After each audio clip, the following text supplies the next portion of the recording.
Ladies and gentlemen, welcome back to Miss TV Total Football. Do you know what? This is the channel that allows me to just get away from all the Chelsea nonsense that's happening and talk about other things and actually feel somewhat light-hearted about all the situation that's been brewing. Wow, it's been an epic weekend where there's been a lot of crazy managerial stuff that's been happening. Not just in terms of managers getting sacked, managers getting hired, but what's happening with certain managers in certain clubs. Some managers are doing really well, some managers looking like they are in big trouble. I want to talk about all of this right now. We're going to kick things off, ladies and gentlemen, with Ruben Amorim. Ruben Amorim, I don't know if you guys watched the match between Brentford versus Man United. Oh my God. Oh my God. Brentford, they absolutely smoked Man United in every facet of the game, whether it's up front, whether it's in defense, whether it's in midfield. They look like the superior team. And I have to say, Ruben Amorim, his time's well and truly up, man. Even if all this time I sort of felt that surely Ruben Amorim, like, you have some credibility about you. You've done some, not just something in the Portuguese league. You've done some great stuff over there. But I have to say, I think this guy truly is probably out of his depth, man. I mean, I think the job is probably a bit too big for him. As good as a manager he is, I think the job at Man United requires someone a lot more ruthless. Ruben Amorim just hasn't been able to even get some form of stability. I mean, no one's asking Ruben Amorim and Man United to go and just blaze it up, but these guys are literally in relegation form. They really are. If they continue with Ruben Amorim, I don't see them succeed. But then again, is it all his fault? Is it all Ruben Amorim's fault? No, it's not. Whoever they get the next manager as well, they're going to struggle. It's the squad composition. They lack in so many departments. Bruno Fernandes is a big problem as well. I think he's probably very closely related to Ruben Amorim's downfall as well. Lack of performances from Bruno Fernandes, consistently missing on clutch moments. That's when you know, yeah, there's a huge problem. But they've got problems in midfield. They've got problems up front where a lot of their new signings are not working out. I know Benjamin Sesko scored against Brentford, but Mbeumo, Cunha, these guys are not looking good. But you can't say these guys are bad players. There's something truly wrong at that football club.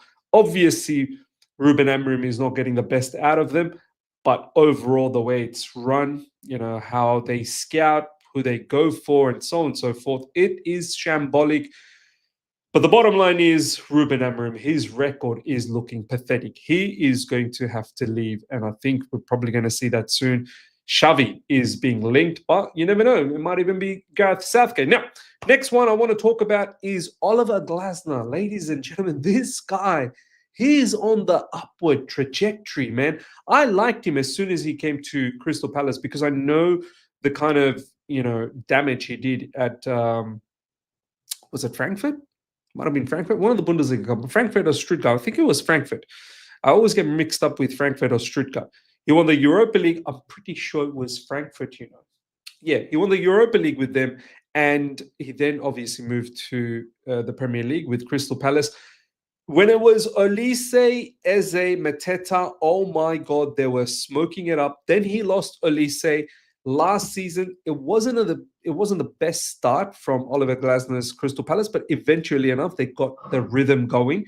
Oliver Glasner has been one of those managers, very bold, very open, and doesn't shy away from telling the truth. And he's been saying last season as well that, you can't, wait so late and get rid of key players like Olise and then bring in recruitments much later in the window and closer. Well, once the Premier League started, and he was saying that it takes time to gel, and then eventually enough when they did gel, because if you remember, I think the first 10 games they didn't even have a victory, but then they got it all together. Mateta, Eze, Adam Wharton, the new signing, they were all doing great. This season, once again, ladies and gentlemen, Oliver Glasner. Oh, don't forget, last season they won the FA Cup. Like, big achievement from Oliver Glasner. Huge achievement for Crystal Palace as well. And then this season they lost Eze. They lost did they lose anyone else? They were very, very close to losing Mark Geehee as well. I don't know if they lost other players, but they're on the verge of losing Mark Geehee in the future windows. But yeah, as a huge, huge player for them, they lost. But somehow, again, they're on like an 18-match unbeaten streak at the moment. They haven't lost in 18 matches, and I'm not surprised they were able to beat Liverpool during the weekend. I said it before the match even started that I think this is a bit of a banana skin for Liverpool, where they could slip, and boy did they slip. And in fact, to be honest, Crystal Palace probably should have been 4-5 up in the first half in itself. They made it a bit tricky right at the end, but deservedly they won. And Crystal Palace under Oliver Glasner. Look, I don't know how long Oliver Glasner is going to stay. By the way, they also won the Charity Shield earlier this season, the season opener against Liverpool. And they're in the Conference League. They really should have been in the Europa League, but ownership issues. I don't know how long Oliver Glasner is going to stick around. Obviously, we saw the issues Aaron Mark Geehee, Oliver Glasner, Crystal Palace in the final day, where Geehee was destined to go to Liverpool, but they didn't find a replacement. And Oliver Glasner apparently threatened to walk if Geehee left. This guy, he's got balls. Oliver Glasner's got balls, mate. Like, honestly, I think probably big ones as well. So this guy, I don't think he's going to stick around at Crystal Palace. But if I'm Crystal Palace, I'm making him the most valuable asset of that club. I'm giving him a lucrative contract. I'm giving him a lot of money. I'm keeping him and trying to build something with him, because you never know. Because this manager seems like he's all about the coaching. He's all about his system. He's all about the buying. And if everyone gets on board, then good things can happen. And it looks like good things are happening with Crystal Palace. We'll see how far they go. Season's very early still. They've got Europe to contend with as well, Conference League. But so far, under Oliver Glasner, I have to say, Crystal Palace and the Crystal Palace fans, you must be absolutely overjoyed. You must be in the moon, to be honest, in absolute euphoria. So big up to Oliver Glasner. Let's see how this continues. Let's see if he sticks around at Crystal Palace. And if not, where could he possibly go? There is rumors with Man United as well. Now, next up I want to talk about is very, very interesting stuff that has happened with West Ham. They sacked Graham Potter. I mean, honestly, it was so bad to see. Graham Potter did the press conference during the weekend. They've got the match coming up later today, UK time, in the evening against Everton. Graham Potter did the press conference for this match, and then literally 24 hours, he got sacked. So I don't know whether he knew about it or not. And within the next few hours, Nuno Espirito Santo was hired in. So obviously, West Ham owners were cooking something in the background. They knew they were going to get rid of Graham Potter. Why they made him do the press conference and all of these face change memes. Oh my God, what an unbelievable week Graham Potter's had, with all these jokes all over the social media, where people are doing all sorts of memes and videos changing their face to Graham Potter. It's been hilarious.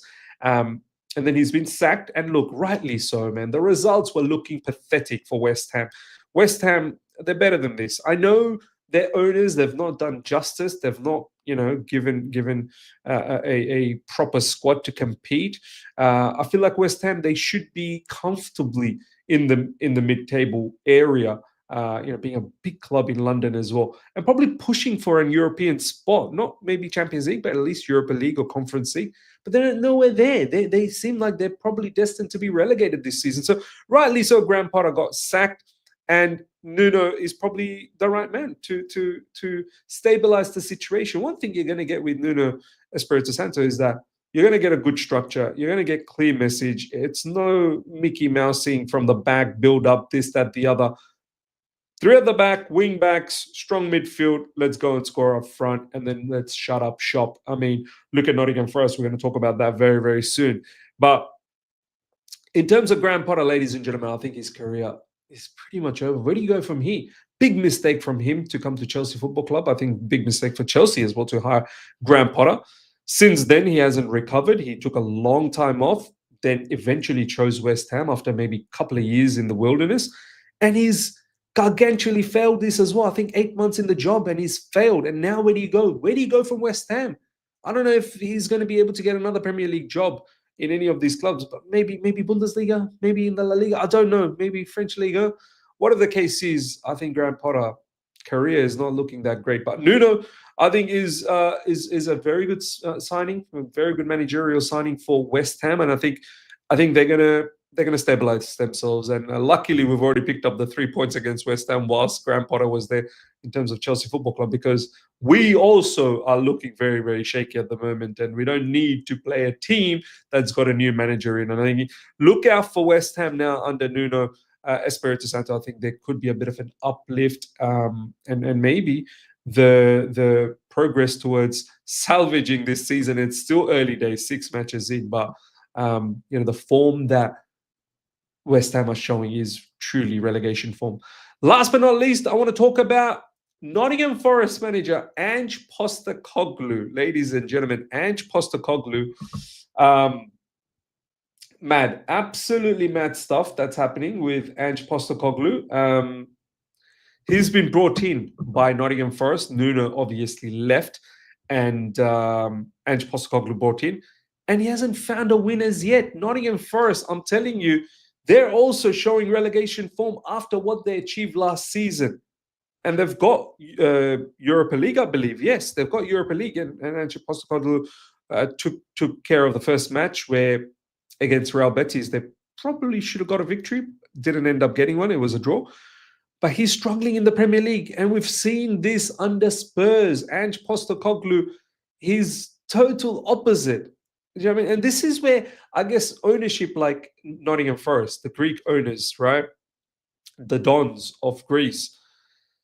Yes, you didn't get along with Nuno, but Nuno was doing something good at your football club, stabilized your club, got you in Europe, got a lot of players to play a certain style at the utmost level.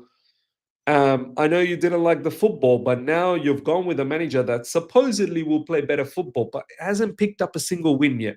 And you're looking pretty bad at the moment. Don't know where your next victory is going to come from. And how long is this going to last for? And then if you ever get into a situation where you're going to have to sack Ange, then you're really going to look so poor. You sacked a manager that was doing really well in terms of Nuno Espirito Santo, and then you brought in Ange Postecoglou, who has not picked up a victory. I think he's now managed 4 or 5 games, and there's been maybe 1 draw or something ridiculous. He's leaked goals. He hasn't scored enough goals, and he hasn't picked up a single victory. It's not looking good for Ange Postecoglou. I don't know who they've got. Who they got next? Let me have a look at Nottingham Forest. Nottingham Forest fixtures. Let me just have a quick look at this. I'll tell you exactly what's going on. Nottingham Forest, since Ange Postecoglou took over, oh yeah, and they got eliminated from. So yeah, Ange Postecoglou's first match was against Arsenal. They got beat comprehensively 3-0. Then they got eliminated from the Carabao Cup by Swansea. So it's not been good, man. It's not been good. Knocked out from the Carabao Cup. Loss against Arsenal. Okay, no problems. That can happen. Draw against Burnley, 1-1. Draw against Real Betis, and then loss against Sunderland as well during the weekend. Newly promoted Sunderland. At home at Nottingham Forest. Ooh, it's not looking good, bruv. Next up, they've got in the Europa League, Midtjylland, and then Newcastle away from home at St. James's Park to wrap things up before the international break.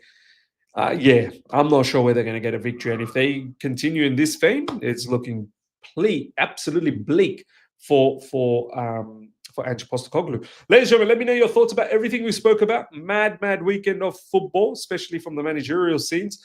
These are some of the managers that I wanted to touch base on. Let me know your thoughts. Smash up the like button if you're here for the first time. Subscribe. Hit the bell notification to stay in touch with all my content. Until next time, take care. See ya. Bye.